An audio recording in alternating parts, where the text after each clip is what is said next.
The demand for racism continues to outstrip supply as the world explodes over two non-racist stories. The White House hires bizarre internet influencers to convince people to take the COVID vaccine, and the Democrats are preparing to use climate emergency to centralize more control. I'm Ben Shapiro. This is The Ben Shapiro Show.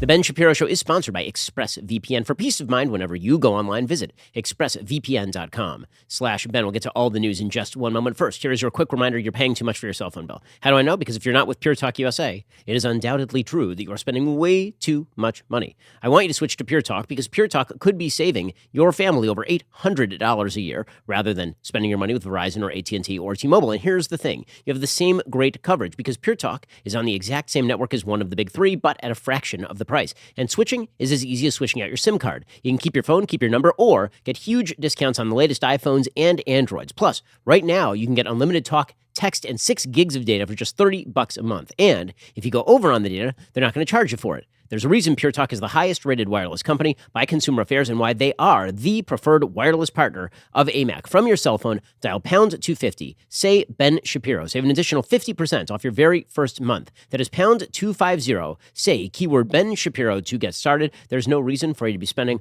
all this money with one of the big cell phone coverage providers when you could be spending a fraction of that amount and getting the same coverage with Pure Talk USA. Dial pound 250, say Ben Shapiro, save an additional 50% off your very first month and hundreds of bucks down the road. Again, that's Pure Talk USA. Alrighty, so one of the things that has happened in modern American culture that is so weird is that racism has been largely alleviated on an interpersonal level. If you look at the polls throughout the civilized world of countries where people say they are comfortable living next to somebody of a different race, the United States comes in at the top of the polls in terms of people who feel comfortable living with somebody who is not of the same race.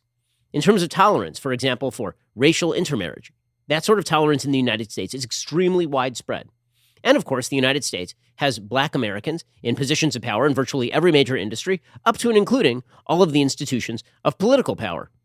And yet, this is the moment of racial reckoning. In fact, as race relations got better, it seems that the push for Americans to recognize that race relations lie at the root of all of America's evils, that push got harder. In order to sustain that push, in order for Americans to think about race, a lot of the time, when it is very, very clear that race relations in America ought to be seen at like a world historical high in the United States right now, instead of looking at the reality, you have to generate more stories of how racism has deep and abiding roots in American life. And so the demand for racism, right, a demand that is necessary in order to push the sort of quote-unquote equity politics the Democrats push, right? So much of Democratic politics these days is rooted in the notion that all inequities must be fixed by the federal government, and this is particularly true of racial inequities.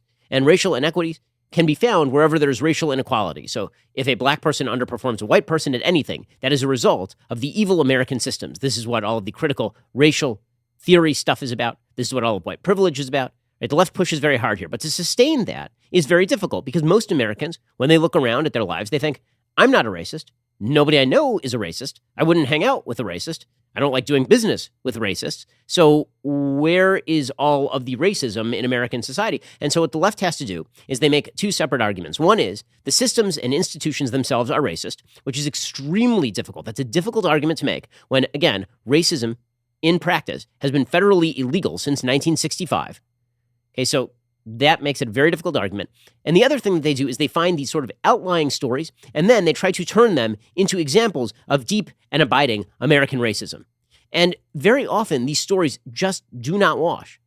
So, for example, there was a case that happened not all that long ago, you'll remember it, in which a white woman was walking her dog in Central Park, and she was confronted by a black man who apparently wanted her to leash her dog. She had not leashed her dog, and he got kind of aggressive with her, and she called the cops, and she said, there's an African-American man who is being aggressive with me, and he filmed her doing this, and she became the face of white American racism, right? She was a Karen. Well, as it turns out, according to National Review, this was not the entire story. Barry Weiss reported this over at her Substack. Kamele Foster also has reported on this. Okay, as Kyle Smith sums up, New Yorker Amy Cooper was walking her dog in Central Park's Ramble area, a little patch of semi-wilderness in an otherwise manicured park. She allowed her dog off the leash, which is against the rules. On the other hand, the Ramble is the one little frequented spot in the entire vast park where it kind of sort of seems like the rules don't apply. For decades, the rules definitely didn't apply. It was a popular gay pickup location for connoisseurs of anonymous alfresco sex. On Memorial Day, Cooper, a middle-aged white woman, was allowing her dog to run off-leash, breaking a rule that is widely ignored, albeit crucial for bird watchers. Nearby was Christian Cooper, a middle-aged black man of no relation to her. Mr. Cooper is an avid birder and doesn't much like dogs interfering with his avian observations, so he issued what to her sounded like a threat to poison her dog. Miss Cooper freaked out. Who wouldn't? As her freakout was underway, Mr. Cooper filmed her on his phone. And Covington 2.0, as Kyle Smith puts it, like Covington Catholic, as in the fake news story suggesting that a bunch of high school kids were racist when they weren't, Covington 2 was off and running. The public viewed the conveniently edited video more than 30 million times. Miss Cooper was denounced as a Karen, or self-appointing whistleblower, for her understandable reaction, and few noticed that the inciting Karen of the affair was not the middle-aged white lady, but Mr. Cooper himself, for busting her over allowing her dog off-leash. Her employer not only fired her, but, far worse, publicly branded her a racist. News accounts have repeatedly characterized Cooper as having threatened Mr. Cooper. That is the opposite of what happened. We know this because of Mr. Cooper's helpful Facebook post on the matter, from which I quote, me, quote, look, if you're going to do what you want, I'm going to do what I want, but you're not going to like that. Her, what's that? Me to the dog. Come here, puppy. Her, he won't come to you. Me, we'll see about that. I pull out the dog treats I carry for just such intransigence. Possibly it was an overreaction for Cooper to call the police. Then again, when citizens feel threatened, calling the cops and letting them sort it out is what is supposed to happen. What Cooper said to her was unmistakably a threat. It was reasonable for her to be scared. It was a menacing thing to say. He then called the dog over while offering it a treat. He meant her to think he was going to poison her dog to motivate her to leash the animal. By his own admission, he said something calculated to frighten her. Apparently, he does this all the time. He carries dog treats while birding for, quote, just such intransigence. If there were no threat linked to his offering the dog a snack, he would not have prefaced this action by saying, you're not going to like it. Miss Cooper probably would have been wise to leash her pet and walk briskly away, but when a stranger threatens to poison your dog in Central Park, that's bound to cause consternation. It's not unreasonable for her to have felt herself personally threatened by Cooper's saying, I'm going to do what I want and you're not going to like it. She later told CNN, I didn't know what that meant. When you're alone in a wooded area, that's absolutely terrifying, right? Okay, the fact is that what Cooper said to the police was accurate, and people started calling her a racist pretty much right afterward, and then her financial firm tweeted out that she was a racist. Okay, but this sort of incident, you remember this. This was like a big national story, that a woman called the cops on a black man and said that he was black to the cops. You remember this? Okay, well, those kinds of stories have become increasingly common in American life. It is why the press feel the need to jump on obviously suspicious story like the Jussie Smollett story. Right? When Jussie Smollett announced that he was attacked by two vicious red-hatted white men who tried to string him up in the middle of Chicago's downtown at 4 a.m. in a windstorm. And the entire media decided, and by the way, Kamala Harris and the rest of the Democratic Party decided this was a major national story. The reason for that is because demand for racism outstrips supply at this point. Okay, we now have a couple more stories along these lines. So over the last 24 hours, the Colorado Rockies decided that it was necessary to investigate a man who supposedly was shouting the N-word at Miami Marlins outfielder Lewis Brinson during his at-bat. According to the New York Post, quote, this is the original story, Rockies investigating after fan hurls racial slur at Marlins player. Okay, from that headline, you would determine that the fan was hurling a racial slur at the Marlins player. After all, that is the entire headline. And in fact, people were tweeting this thing out, including blue check marks. The Colorado Rockies put out a statement saying, the Colorado Rockies are disgusted at the racial slur by a fan directed at the Marlins' Lewis Brinson during the ninth inning of today's game. Although the subject was not identified prior to the end of the game, the Rockies are still investigating this incident. The Rockies have zero tolerance for any form of racism or discrimination, and any fan using derogatory language of any kind will be ejected and barred from Coors Field. Okay, and then a statement was put out by the Major League Baseball Players Association Executive Director and former Yankee Tony Clark. He said, it is a painful reality that progress continues to be elusive in a world where ignorance and bigotry remain all too commonplace. Okay, so again, this is always the idea, is that one instance of racism means that everybody is racist and racism still runs rife throughout American life. That in and of itself is really stupid. Right? An isolated incident is isolated and noteworthy because it is isolated and also noteworthy. Okay, an isolated incident, if it is indicative of broad national trends, generally is not isolated. And you can name many instances of this sort of stuff happening. But this was a national story. Literally one person supposedly shouting the N-word at a baseball player.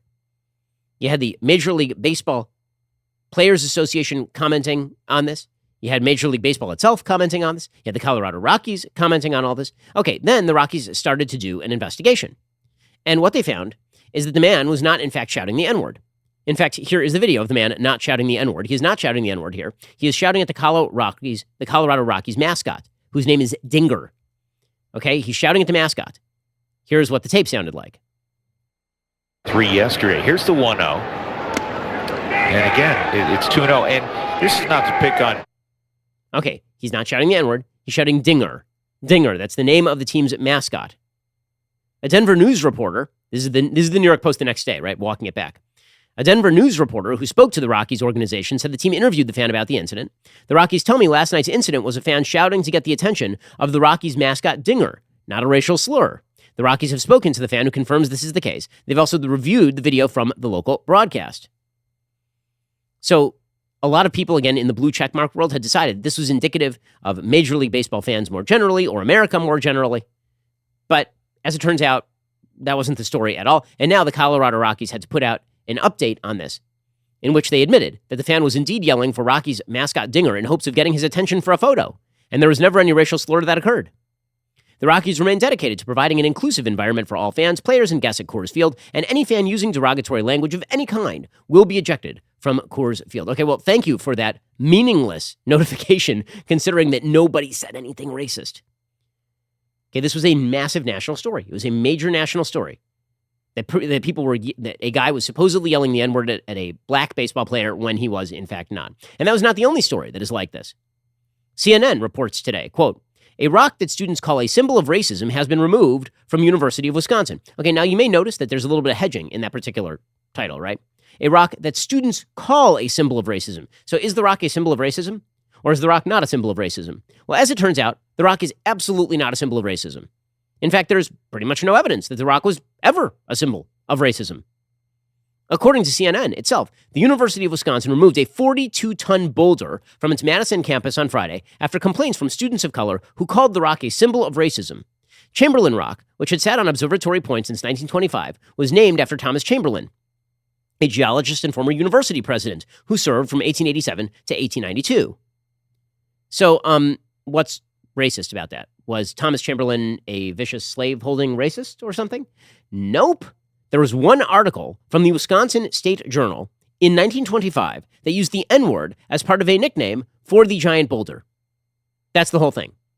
An article that used the N-word in a nickname for the rock. And now they spent, I kid you not, $50,000 to remove a 42-ton boulder for no reason other than apparently students of color at the University of Wisconsin are offended by a rock that is not racist because it's a rock that is not racist. The Wisconsin Black Student Union last summer called for the rock to be removed from campus as one of a series of demands it said were aimed at seeking justice for black students. The campaign came in the wake of the police killings of George Floyd and Breonna Taylor. Senior Nala McWhorter said in a university news release, quote, it was very meaningful for me to be there and to see the process all the way through to the end. McWhorter, who was the president of the Wisconsin Black Student Union for the past academic year, was there when the boulder was removed on Friday. Quote, it was about a year ago that we released our demands and met with the chancellor and explained to her why those demands meant so much to us. It was a powerful moment today to see this demand come full circle. Amazing. Amazing. By the way, the rock also had to be removed because a Native American student organization named Wunk Sheik partnered with the Wisconsin Black Student Union in the rock removal effort because the boulder sat on ancestral Ho-Chunk land. The university actually had to get permission from the Wisconsin Historical Society to remove the boulder because it sat within the area of a Native American burial mound, according to the university. So they moved the rock because nothing. Because literally nothing. There's no evidence that the rock is racist. Nobody sees the rock as racist. It's a rock. It's a rock. Literally the most they can say is that an article from about 100 years ago used the N-word while referring to the rock. The chancellor's office is using private donations to pay the $50,000 price tag for the rock's removal, the university said. It's now being moved to university-owned land near Lake Kegonsa, southeast of Madison. First of all, I don't think that's appropriate. I think this rock has to go directly in the lake, right? I mean, it's a racist rock. Just removing it to another piece of land, doesn't that make that piece of land racist? I've been reliably informed that, according to, as James Lindsay says, critical rock theory, this rock is a foundation stone for systemic racism. So just moving it to another piece of land somewhere isn't going to do it. It must be buried deep under. Actually, we can't even bury it deep underground. We need to shoot it into the sun. That is the only way to cleanse this planet of racism. This rock, some idiot in 1925 used the N-word to refer to the rock. The only way to solve this problem is to build the world's largest trebuchet and fire the rock into orbit. Hopefully out of orbit. Hopefully it doesn't even stay like orbiting the planet. It needs to go. We need to chisel this thing down to sand. That's the other possibility. Every white person in America owes a duty to go with a chisel and a hammer and chisel this giant rock down to sand. Only then will racism be alleviated in the United States. If you're getting the feeling that people are lazy and stupid in the United States and that they spend a lot of time worrying about things that really ought not be worried about, that would be correct. That our media are too lazy and stupid to actually investigate the true stories of these things. And if they do, they are too pusillanimous to actually stand up and say, wait a second, you're telling me that somebody's supposed to spend 50 grand to move a giant ass rock because somebody called it a racist term 100 years ago? Are you out of your mind? The answer, of course, is yes, everybody is out of their mind. As we will examine when it comes to COVID in just 1 second. First, let us talk about your sleep quality. So, as you may have noticed, I am on the road. That means I am not sleeping as well as I normally sleep. I mean, let's be frank. I have said publicly that I sleep on a bed made of money. That's not quite true. The bed made of money that I have in my house, it turns out it's not particularly comfortable. Instead, I prefer to sleep on my Helix sleep mattress because that was made just for me. And it's more conducive to sleep. Money, it's kind of hard, but I will say that the Helix sleep mattress is just perfect. It's like sleeping on a cloud. Helix Sleep has a quiz that takes just 2 minutes to complete and matches your body type and sleep preferences to the perfect mattress for you. Why would you buy a mattress made for someone else? With Helix, you're getting a mattress you know will be perfect for the way you sleep. Everybody's unique. Helix knows that, so they have several different mattress models to choose from. They have soft, medium, and firm mattresses. Mattresses great for cooling you down if you sleep hot. Even a Helix Plus mattress for plus-size folks. So, if you're looking for a mattress, you take the quiz, you order the mattress you're matched to, the mattress comes right to your door shipped for free. You don't ever need to go to a mattress store again. Helix is awesome. You don't need to take my word for it. Helix is awarded the #1 best overall mattress pick of 2020 by both GQ and Wired Magazine.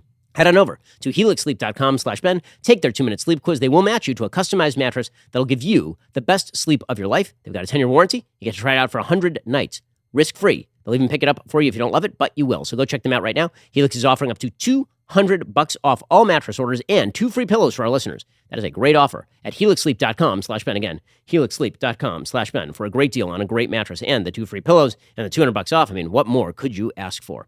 Alrighty. So meanwhile, speaking of people losing their absolute ever-loving mind, the White House has now decided that it is necessary to team up with TikTok stars to encourage people to get vaccinated. Because if there's one group of people that I would say rural Trump voters love, it is TikTok stars. Love them. They are so into it.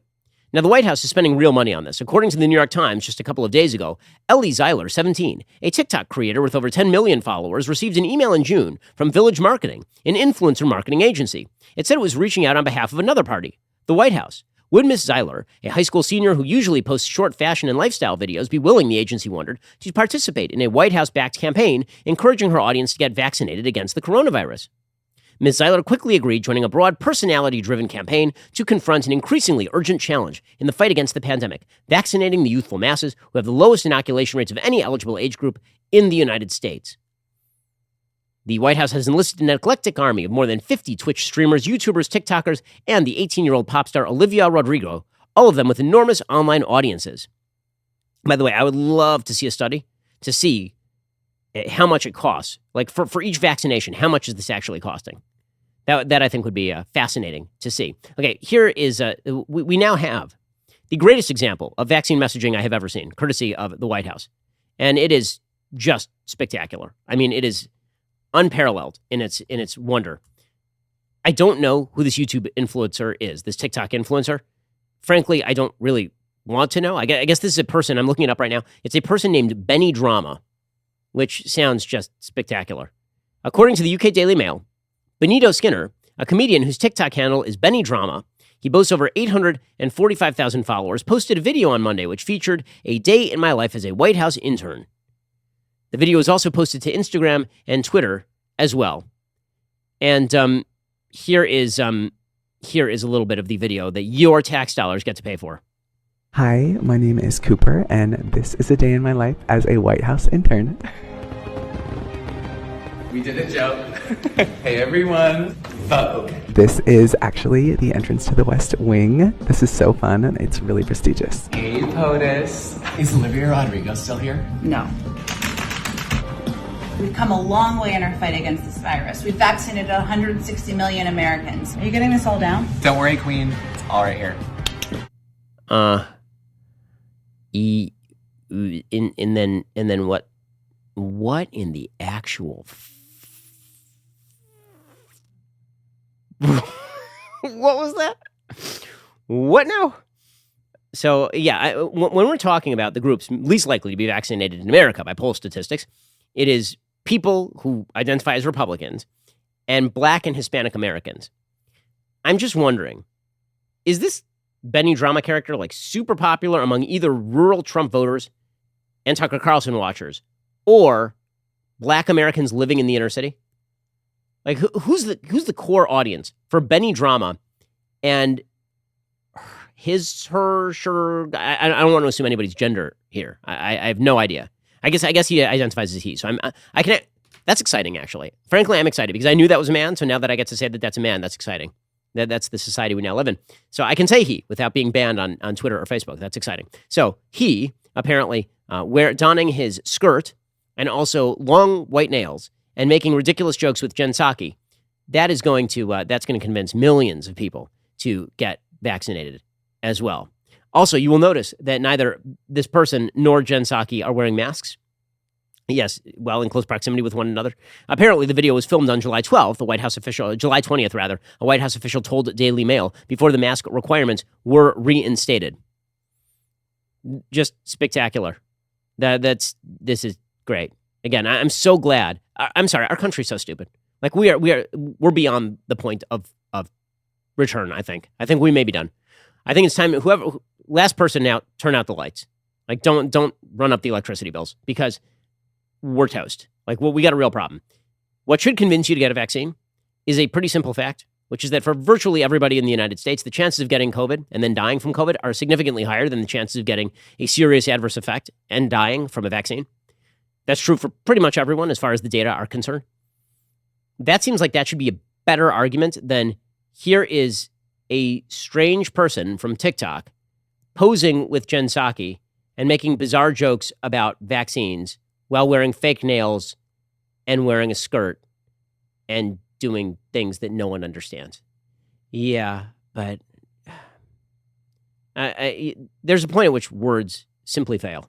And I think we may have reached that point. Alrighty, in just 1 second, we'll get to more places where words should fail, namely the bizarre COVID overreactions in which we are now engaging. First, let's talk about making your hiring process better. So, a lot of businesses are in a rush to hire employees right now because demand is going back up. People are getting back to work despite everybody freaking them out over COVID, and that means a lot of places need to hire. But if you're looking to hire, it can be hard to find the right person. Well, all these businesses reopening, it means millions of jobs will need to be filled. So where do those businesses turn to fill those roles fast? ZipRecruiter. Right now, you can try it for free at ZipRecruiter.com/dailywire. When you post a job on ZipRecruiter, they send your job to over 100 top job sites, giving you access to their network of millions of job seekers. ZipRecruiter's matching technology scans resumes to find qualified candidates for your open roles and then proactively presents them to you. You can easily review recommended candidates and invite your top choices to apply for your job, which encourages them to apply faster. According to ZipRecruiter internal data, jobs where employers invite candidates to apply get 2.5 times more candidates. ZipRecruiter's technology is so effective that 4 out of 5 employers who post on ZipRecruiter get a quality candidate within the very first day. And right now, you can try ZipRecruiter for free at this exclusive web address, ZipRecruiter.com/dailywire. Again, that is ZipRecruiter.com/DAILYWIRE, ZipRecruiter.com/dailywire. ZipRecruiter is the smartest way to hire. All right, so all over the world, people seem to be losing their ever-loving minds when it comes to the COVID policies that they seek to use. The reality is this. Delta is basically skunking every place where people are indoors and in anywhere close to close proximity. End of story, right? We're seeing spikes in Israel where a huge number of people are already vaccinated. You're seeing spikes in Australia where everybody is still locked down. And yet the COVID experts keep telling us that they have a solution. I just don't know what their solution is. Like, what is their solution? The solution was supposed to be the vaccine. The solution remains the vaccine. Because all those people who are vaccinated, the vast, vast, vast majority of them will not die. By current data, 99.99% of people who get the vaccine will not die of COVID. That is the current data. The vaccines are incredibly effective. And yet we are being told that if we don't mask our children, that if we don't mask ourselves, that if we don't initiate social distancing measures again and shut down businesses again, then COVID is going to kill us all. And this is a transnational thing. I don't want to paint it like it's just an America thing, because it obviously is not. In fact, video emerged just today from Paris, where the police are literally checking the papers, the vaccination papers of people who are sitting outside and eating. Outside and eating. By the way, the paranoia is real. I mean, I'm in Los Angeles right now. Because of the mask mandates, a huge number of people are walking around with masks, but I'm seeing people who are walking around vaccinated outside wearing N95s. I am not kidding you. I've talked to some of them. And the reason that they're doing this is because they're convinced that the vaccines don't work in preventing serious disease. And they've been convinced of that by the irresponsible media who keep lying to them and trying to scare the living hell out of them. And it is not true. Available data from Israel suggests that even when there are vaccine breakthroughs, they generally result in extremely mild manifestations of symptoms. If you're unvaccinated, it might kill you. If you are vaccinated, there's a far lower chance that it's going to kill you. By the way, even for the unvaccinated, the chances are that it's not going to kill you. I mean, this was true even in the middle of the pandemic, right? The death rate for people who are in the oldest age bracket was like 5%. Okay, that's not a chance you'd want to take, but it is certainly not the vast majority of people who get the disease die. In any case, these sorts of measures are insane. So in Paris, again, we now have video of people literally checking papers. Contrôlez vos passes sanitaires, s'il vous plaît. Voilà. Avec une pièce d'identité, s'il vous plaît. The police are just walking up and down the street, and they're literally just checking people's papers. I mean, I find that disquieting, don't you? That doesn't seem great. Especially because, again, in a free country, people should not be checking your papers to determine whether or not you've gotten a shot in your arm. This is madness at this point. Okay, and then you have the people in the United States who are pushing for mask mandates on children. The data that they are using to do this are extraordinarily skimpy. In fact, they're essentially non-existent. You're hearing the CDC say things like, well, maybe the Delta variant is more damaging to kids. They have no information they have presented publicly that demonstrates that there is more damage being done to kids by the Delta variant than by other variants of COVID. It has a wider spread than other variants of COVID, but there is no evidence that it is doing disproportionate damage as opposed to the other strains of COVID. Okay, and yet we are being told that this is going to damage kids. And the reason that we're being told it's going to damage kids is because they can't scare the adults enough. So the idea is, if we cannot scare the adults enough, then we're going to have to mask up the kids. And there's a sentiment that is set in the big cities. I was talking to a friend who lives in New York today, a conservative friend who was in New York. And he was very, very upset with the unvaccinated in his city. He was saying, this is insane. They're forcing me to mask up. They're forcing me to wear a mask when I go into public places. They're creating vaccine passports and all of this. They're masking up my kids at school, all because of the people who won't vaccinate.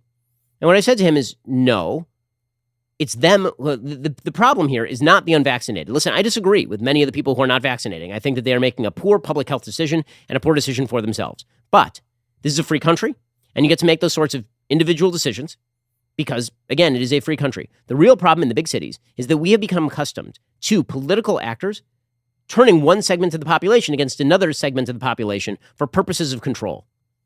You would not care as a vaccinated person about the unvaccinated person who lives near you, except that the public health official is using the unvaccinated person's very presence as a rationale for shutting down your life. So you have two choices. You can get mad at the public health officials, or you can get mad at the unvaccinated. You can be angry at both. I suppose that's a possibility. But if you're going to prioritize who to be angry at, the controlling people who suggest that you need to mask up to protect unvaccinated people who, by the way, are not asking for protection from you is insane. Those are the people you should be upset with. Former CDC Director Robert Redfield admitted today that there's pretty much no data for school mask mandates at this point. And yet again, the entire media infrastructure says that if you say that you don't want mask mandates at schools, that if you ban mask mandates like Ron DeSantis does in Florida, this means that you are in favor of COVID. You want COVID to spread and you want people to die. This is so ridiculous. I'm sorry, it's ridiculous on its face. Here's the former CDC Director Robert Redfield admitting there's no data for school mask mandates. By the way, this follows hard on Dr. Michael Osterholm, former Biden advisor on COVID, announcing that cloth masks don't do very much against the Delta variant. These policies should be grounded in data as opposed to opinion. I think your guest raises a very important part. There's been very few studies that really are compelling in that setting of the classroom.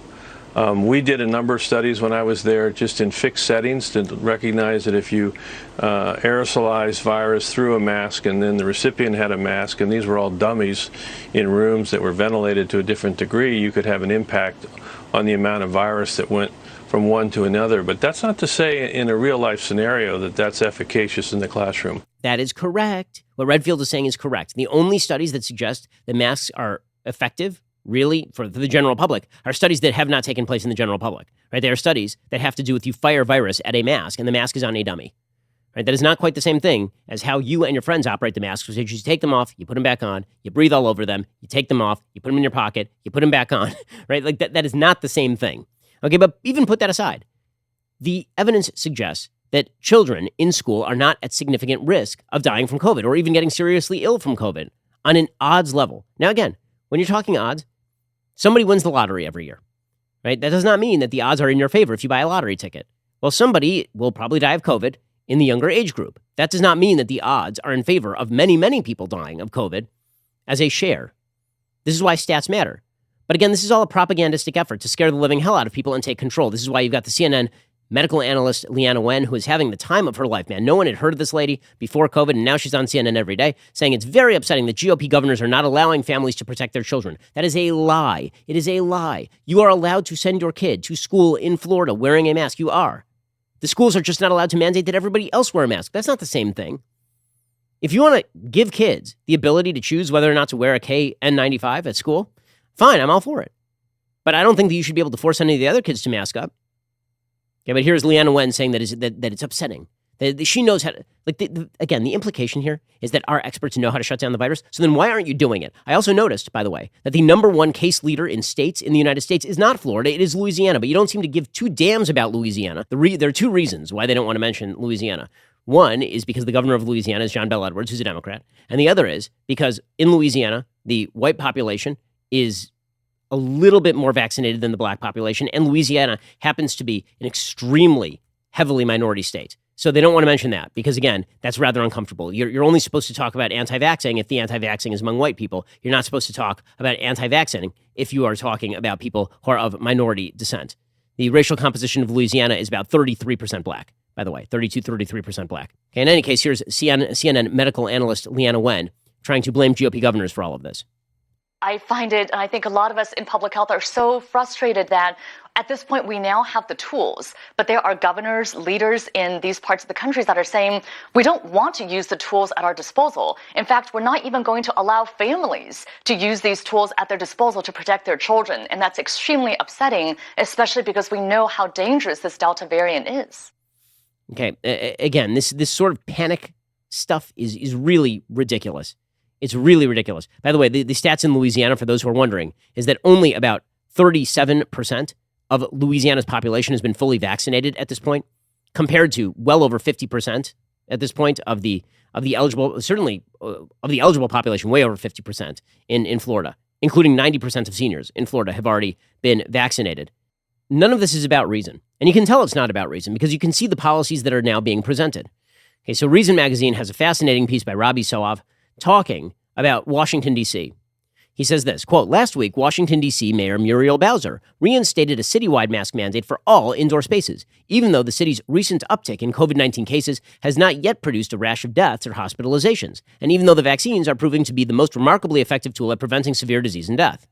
Masks, unlike the vaccine, are a perpetual irritation, especially in certain circumstances like conversing, eating, and exercising. On that last front, a coalition of Washington, D.C. gym owners decided to approach the city with a bargain. They would require customers to be vaccinated if the city would grant them a waiver from the mask mandate. Right, so they said, listen, right now, we are open for business, but you have to wear a mask when you come in. We don't want people to have to mask when they come in because, as it turns out, working out with a mask is really uncomfortable. I know because I did it for months. It's really, really uncomfortable. And so they said, we don't want you to have to wear a mask when you come into the gym. And so instead, here's our deal. We will not tell everybody to mask, but we will mandate that everybody in here is vaccinated. Because one thing that we know is that if you got a bunch of vaccinated people with other vaccinated people, there is not this tremendous risk that you're going to get a huge outbreak. And Washington, D.C. rejected it. They basically said we would rather that you have a bunch of unvaccinated and vaccinated people mixing with cloth masks in a gym than a vaccine passport. Okay, now, I don't like the vaccine passport, and I also don't like the mask mandates. I think they're both stupid. I think they're counterproductive at this point. But if you're looking at a rational policy, the gym's policy makes perfect sense. D.C. wouldn't accept that. D.C. wouldn't accept that. And the reason, of course, they couldn't accept that is because if they did, they would be acknowledging that vaccines are more effective than the masks. which would be to acknowledge that in the end, people are going to have to make decisions about vaccines, not about masks, and that no matter what you try to do with masks, it's never going to be enough. But this is the whole point. It's amazing how many people are willing to sublet their judgment to some sort of expert, no matter who the expert is. Like, they never seem to bother to ask whether the expert ought to provide data at some point. My favorite story of this, by the way, is that there is a person named Eric Feigl-Ding who has become one of these sort of COVID experts on Twitter, a supposed COVID-19 expert on Twitter. It turns out that at the beginning of 2020, according to Jordan Schachtel, writing for dossier.substack.com, at the beginning of 2020, Feigl-Ding was an unpaid visiting scientist in Harvard's nutrition department. His academic research centered entirely around nutrition, diet, and exercise. Feigl-Ding, an aspiring politician, appeared to see an opening to influence the masses and build up his brand when the COVID pandemic began to make waves. And so he started to talk a lot about COVID-19. His frequent use of Harvard-associated credentials to elevate his baseless COVID-19 proclamations greatly upset some of his own colleagues and landed him in hot water with Harvard. Twitter decided to credential him for no reason at all as a COVID-19 health expert. In mid-March, Mark Lipsitch, a professor of epidemiology at Harvard, described him as, quote, a charlatan exploiting a tenuous connection for self-promotion. The Association of Healthcare Journalists also took notice, reporting he has precisely zero experience in infectious diseases. He's departed from Harvard ever since. Okay, so this guy is still trotted out as though he is some sort of expert on COVID-19. So when people tell you to listen to the experts, your first question should be not, who are the experts? It should be, what is the evidence that they are providing at this point? But there's a tendency in the human brain to maximize risk perception, because this is how humans have survived for so long as a species, is that we have very, very active risk centers in our brain. And so anytime those are activated, we tend to immediately say, whoever can protect us, we will give power to. And that is what we are doing right now. Already coming up, we'll see this is why the left is declaring a climate emergency. They're trying to trigger those panic centers in your brain so you give them utter control over everything except having to do with climate. We'll get to that in a moment. First, let us talk about a simple fact. If you run a business and you're not using text messages, you are missing out. Okay, let's be real. If you get a call from a telemarketer, how often are you picking up that call? The answer is pretty much never.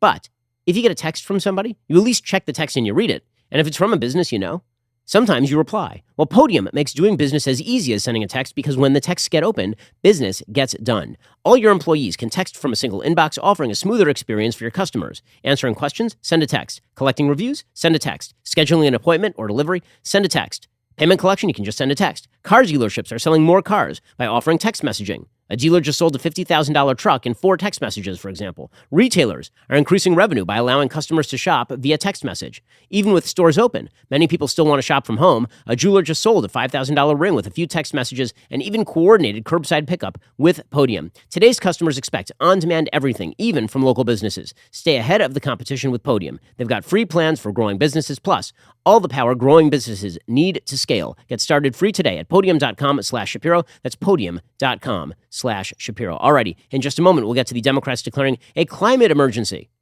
Always emergencies. Emergencies are always the solution. First, let me remind you that as the authoritarians take control, as they attempt to control everything from whether your kid must mask to whether you should be socially ostracized, we are living in the authoritarian moment, and it needs to be stopped. The only way to stop it is to know how things got this bad and how to reverse it. This is why I wrote the book, The Authoritarian Moment. It's a massive national bestseller. It is now available at Amazon, Barnes & Noble, or any other major bookseller. Go get your copy right now. Leave a 5-star review if you like what you read. The Authoritarian Moment is happening right now. The only way to fight back, pick up a copy of the book, The Authoritarian Moment. Check it out right now at any place that sells books. Candace Owens also isn't afraid to say what she is thinking, that is for certain. If you're craving extra of her controversial hot takes, I've got good news for you. You now have a chance to meet her and hear her opinions live and in her studio audience. If you sign up now as a Daily Wire member with code VIP, you get 25% off your new membership, and you can be automatically entered for a chance to win a trip for 2 to the Daily Wire studios in Nashville to see Candace live. Not only will you meet Candace herself, you'll be getting an inside look at her studio and front row seats to watch her destroy the left's insidious ideology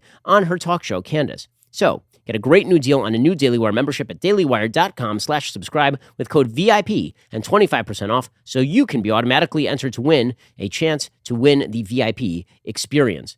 Also, if you're a Daily Wire member and a Candace Owens fan, I've got even more great news for you. You can now purchase tickets to come to the Daily Wire studios in Nashville, Tennessee, and see her show live. However, the catch, you have to be an all-access member. So I get these emails all the time. How can I get a ticket to Candace's show? You first have to be a member. If you are, Your lovely face might even make it on screen. Hurry, though. Tickets have sold out for every show. Seating is limited. Go get your tickets right now. They are going fast. If you live in the Nashville area, or if you want to take a trip here, which is totally worth it because downtown Nashville is super cool, now is the time. Head on over to dailywire.com/tickets today. Pick up your tickets to Candace's show.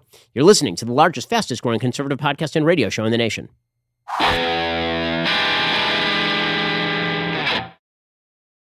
Well, meanwhile, the government of the United States, Democrats particularly, they need an excuse for why they're about to spend more money than has ever been printed in the history of humanity. We've already spent $7 trillion last year. We're probably going to spend $6-7 trillion this year. Democrats, of course, are moving forward with some, I would say, rather soft-headed Republicans on this infrastructure deal, a $1 trillion infrastructure package, which contains some useful things and an awful lot of crap. According to the New York Times, the legislation is expected to pass after nearly 70 senators voted to advance it late on Sunday night. It is the product of weeks of intense negotiations, largely led by White House officials and a core group of 10 Republican and Democratic senators. But without unanimous agreement to expedite the process, the bill might not pass until Tuesday morning because Senate rules require 30 hours of debate. Meanwhile, the Democrats are trying to ram through this $3.5 trillion package. This is a $3.5 trillion budget that they are seeking to push forward. There's no measure to raise the debt limit. They began their push on Monday, according to the New York Times, for the most significant expansion of the nation's social safety net since the Great Society of the 1960s, unveiling a budget blueprint that would spend $3.5 trillion on healthcare, child and elder care, education, and climate change. The budget resolution, which Senate Democrats hope to pass by the end of the week, would allow the caucus to piece together social policy legislation this fall, paid for by raising taxes on the wealthy, large inheritances, and corporations. And if Democrats and their two independent allies can hold together, that measure could pass the Senate without a Republican vote nullifying the filibuster threat.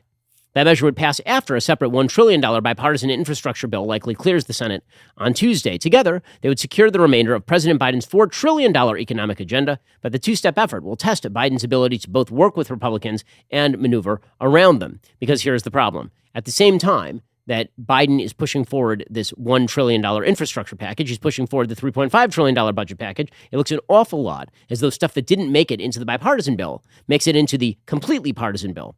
And so the question becomes why Republicans should sign on to the bipartisan bill knowing that all the stuff they don't vote for is simply going to end up in that other bill.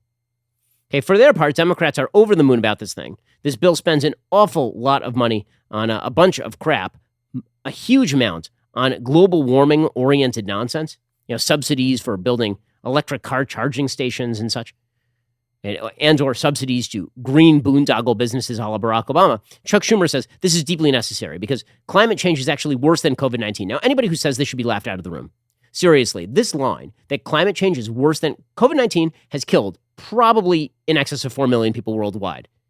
I would say likely in excess of more than 5 million people worldwide because I think China lies about its numbers. But even if China's not lying, it's certainly in excess of 3 million, probably at this point closer to in excess of 4 million people worldwide.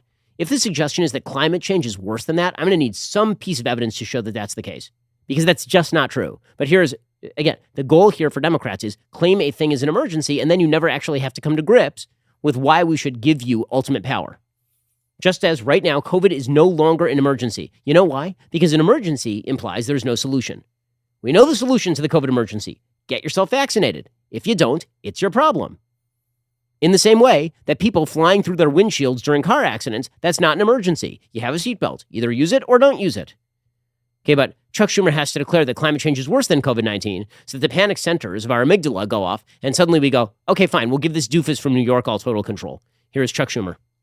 We're going to confront the generational challenge of climate change head on. We're not flinching. We're not wincing. We're going right at it.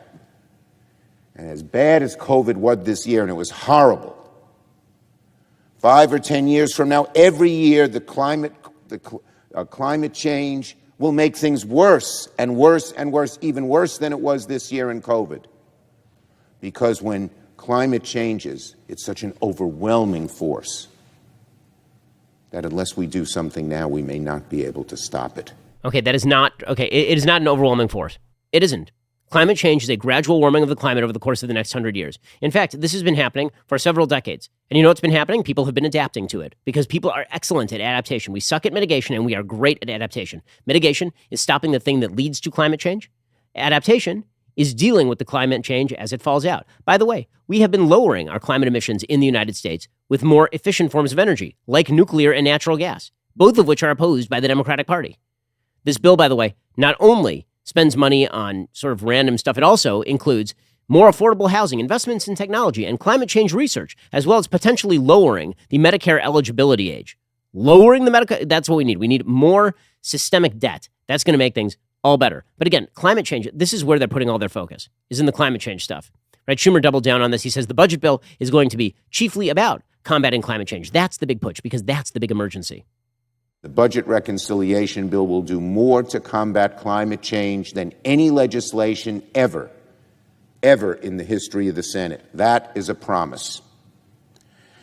And while my Republican colleagues regurgitate the same tired talking points about a Democratic spending spree, let me remind America that we plan to pay for this package by making the wealthy pay their fair share. Okay, you're not paying for any of this. Every Democratic proposal here does not pay for itself. Okay, I keep saying Barack Obama because Joe Biden is essentially Obama's third term. Joe Biden's plan to pay for this with taxes does not wash. He has charted his tax increases over the course of 15 years. He has charted his spending increases over the course of 8 to 10 years. That does not work. Okay, the taxes have to occur in the same period as the spending. He's not doing that. And by the way, taxing the rich ain't going to pay for it either. You're going to have to find other ways of raising that money. He knows that. All the Democrats know that. But they don't care. If they can just scare the hell out of you with climate change, then they will. And here's the thing. There is the most alarmist climate predictions are just flat wrong. The most alarmist climate predictions are not rooted in reality. The reality, according to the International Panel on Climate Change, the Intergovernmental Panel on Climate Change, the IPCC, which is sort of the supposed gold standard for this stuff, the IPCC is now sounding more and more rational on the issue, saying that long-term climate change is a problem, but it is not an existential threat to humanity, nor is it likely to kill millions of human beings the way the Democrats say it will. In fact, let's go through that for just a second.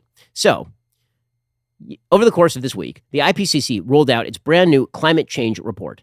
It's this brand new magical climate change report. Okay, they rolled one out a couple of years ago, and it's important to go through the details because the headlines on this thing suck. Okay, the headlines on the climate change panel decision, the IPCC new paper, are just, they're so over the top and insane that if you don't know anything and if you don't read the background paper, you end up freaking out. It's things like extreme weather events likely to kill millions. It's all this talk about how the climate is going to, the world will boil. We're all going to die. Millions will perish in the flames. Okay, but that's not correct. Okay, so let's begin with a couple of simple facts.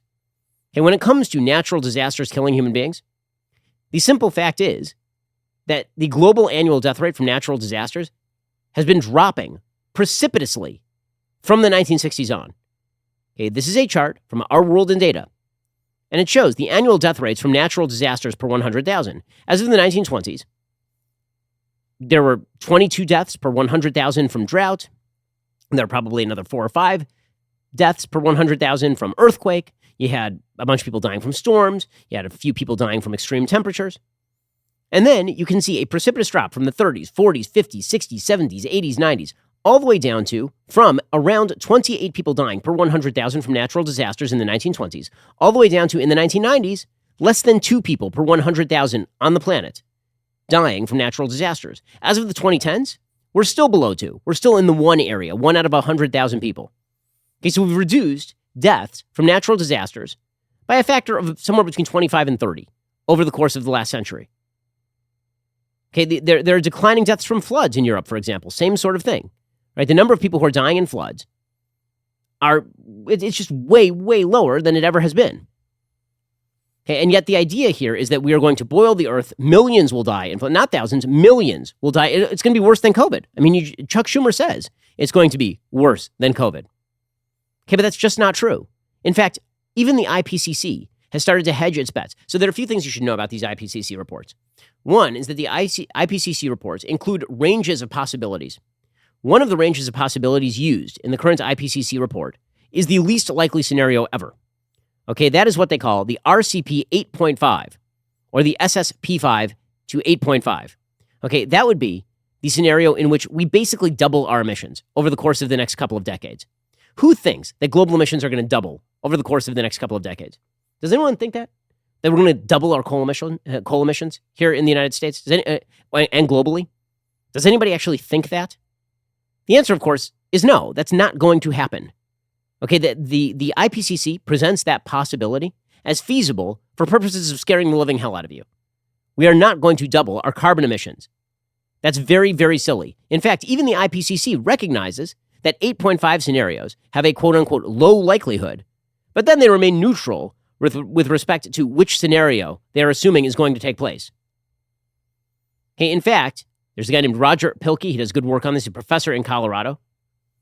And he points out that the IPCC report focuses disproportionately on the 8.5 scenario in order to scare the living hell out of you. In fact, of all the mentions in the report from the IPCC, 42% of all mentions mention the least likely scenario, the RCP 8.5. So they lay out essentially like 5 or 6 scenarios.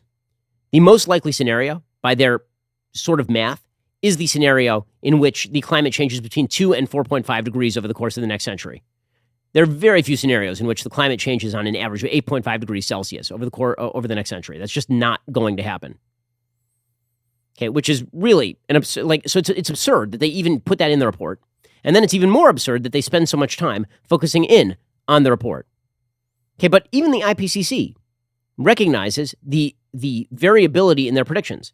So when they make findings in the IPCC report, and I know nobody reads below the top line, you just read the story at the Daily Mail that freaks you out about global warming. But when you read below the top line, what you will see is that the IPCC makes a series of predictions. Those predictions are gray dated, right? Some will be characterized as very likely or more likely than not. Most of these ones, most of the ones you will see are likely, right? Which can range all the way from 66 to 100%. That's a pretty broad range of possibility. In other words, we think we're right here. And there's like a 2 in 3 chance we're right. Anywhere from 2 in 3 to like 100%. Well, that's a pretty big possibility of missing, is it not?